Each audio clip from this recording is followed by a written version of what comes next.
You are ready for your field training, young Ghost Master? Before embarking upon a haunting, you must select your team of ghosts. To play the tutorial Welcome to the mortal realms, where all your haunting will take place. If you need to freeze time or abort the haunting, click on the menu icon bottom left or press escape. If you wish to turn the tutorial off but continue this haunting, click on the menu icon and select.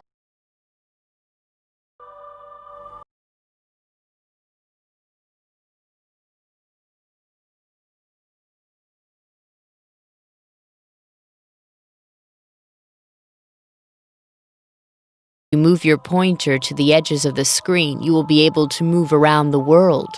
You may also use the arrow keys to move around.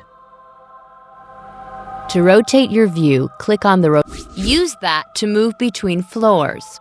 You can use the up and down arrow icons, the page up and page down keys, or hold the right button while using the mouse wheel. To rotate your view, click on the rotational arrows displayed on the screen. You can also rotate your view through any angle by holding the right mouse button and moving the mouse. When you hold the right mouse button, moving the mouse left and right rotates the view, and moving the mouse up and down tilts the view. You can restore the original view by clicking on the cube-like button between the rotational arrows. You may want to change your viewpoint to reflect your needs. A zoomed-out long view is good for planning. A closer, zoomed-in view aids in selecting specific mortals or assessing their behavior. Also remember that you may not see everything of importance without changing your viewpoint. To help you keep track of the mortals in each haunting, you have the Mortal Pack. Point at a mortal's image in the pack.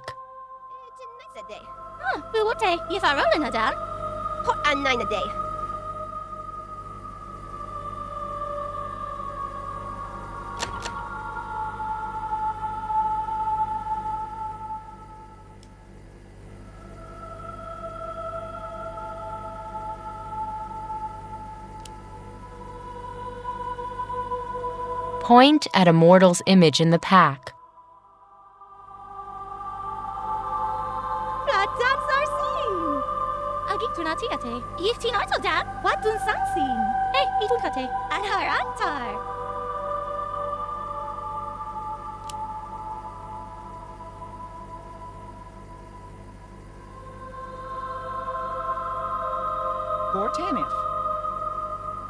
Point at a mortal's image in the pack.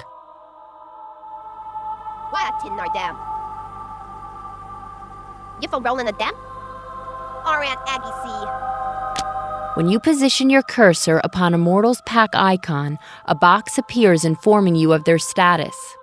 The red bar shows a mortal's terror, the yellow bar, their madness, and the blue bar, their belief. As you frighten mortals, their red terror bar will increase in size. The white portion of a bar shows a mortal's willpower. When terror exceeds willpower, a mortal will flee. Likewise, when their madness exceeds the white portion of the madness bar, they will go insane. You can use this option to get a cinematic view of any mortal in the haunting. You can use this option to locate mortals in the haunting. Now you can see what she sees, but you cannot exert any control upon mortals in this way. Either mouse button will return you to your usual view. Here, you can learn what the astral records say about a mortal. Click the Close button or away from the bio window to close it. Click upon a mortal's image in the pack to view their options menu. Now we're ready to look at your team of haunters. This menu gives you all the options you need in order to control your haunters. You can learn more about a haunter by clicking on Epitaph.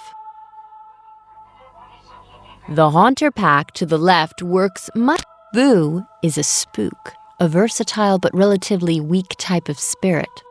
You can bind Boo to any room of a house by clicking Bind and then clicking in a room where your pointer lights up. Using pursuit powers, Boo can roam to chase mortals, effectively changing his fetter in order to pursue. The Haunter Pack to the left works much like the Mortal Pack, but for your ghosts. Experiment with your Haunter's options for a while. These are the Haunter's powers arranged in order of their plasm bands. They work like a ladder. Clicking on a power allows a Haunter to use any power up to that plasm band. Let's get some of your Haunters into the field.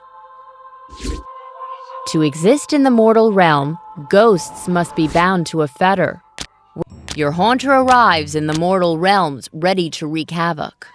The glow indicates that it is invisible to mortals at the moment. You can use the Powers menu to change which powers your Haunter uses to haunt. When you point at a Haunter, the fetters you can bind it to light up on screen. Note that Boo and Clatterclaw's fetter inside, so the borders of rooms light up to indicate they are fetters when you are binding these Haunters. Dreaded dust! I used to command the storms, dearie, but since I went and got myself sucked into this electric broomstick, all I can manage is this infernal sneezing! Up to the point a power was used, your ghostly presence was keeping the mortals on edge. From now on, the mortals will calm down if you do not keep scaring them. As they calm, the plasm will dry up. Don't say I didn't warn you. You now carry the Haunter on your pointer, and any fetters that ghosts can use show up in the haunting.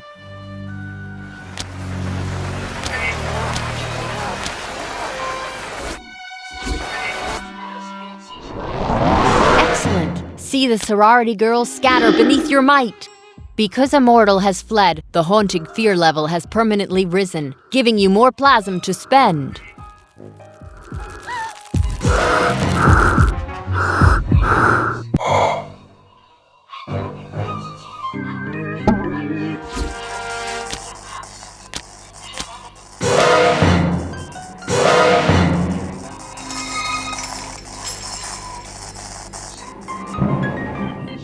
The green plasm bar shows how much plasm you've acquired and how much you are using.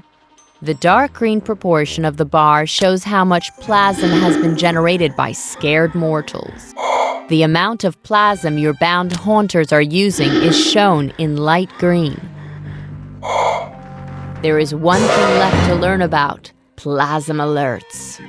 If you are using more plasm than is being generated by the mortal's fear, your plasm balance will go into the red and the alarm will sound.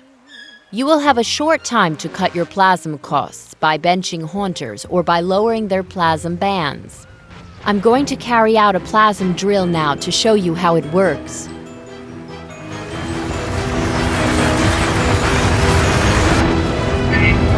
Well done. That was only a drill, but you got things under control before it was too late. The next time that alarm sounds, it won't be a drill. If you don't get the plasm under control, you will be kicked out of the mortal realms in film. Right, that's all I'm going to teach you for now. Congratulations! You did it! You should note that thanks to our time gate accessed via the high scare table, you can always retry earlier hauntings.